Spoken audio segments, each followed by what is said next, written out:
नमस्कार. देशासह राज्यातील काही भागात वादळी वाऱ्यासह अवकाळी पावसाने हजेरी लावली आहे.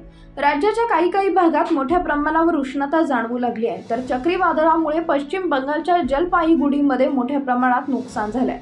आसाममधील गुवाहाटी विमानतळावर रविवार 31 मार्च 2024 रोजी वादळ आणि मुसळधार पावसामुळे गुवाहाटीच्या गोपीनाथ बोरदोलोई आंतरराष्ट्रीय विमानतळाच्या बाहेरील छताचा काही भाग कोसळला.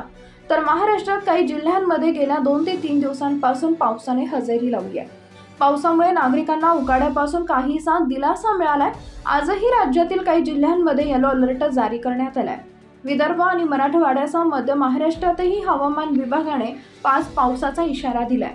सातारा, सोलापूर, उस्मानाबाद, लातूर, नांदेड, अहमदनगर, बीड, छत्रपती संभाजीनगर, यवतमाळ, अमरावती, वर्धा, नागपूर, भंडारा, गोंदिया, गडचिरोली, चंद्रपूर, यवतमाळ या जिल्ह्यांमध्ये आज येलो अलर्ट जारी करण्यात आलाय.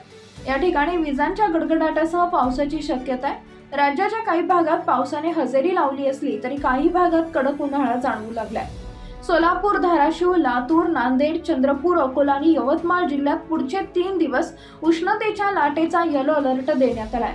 बंगालमध्ये जोरदार वाऱ्यासह मुसळधार पावसाने अनेक झाडे उन्मळून पडली, अनेक घरांचं नुकसान झालं आणि आतापर्यंत 4 जणांचा मृत्यू झालाय. या चक्रीवादळामुळे 100हून अधिक लोक जखमी झाल्याचं सांगण्यात येत आहे.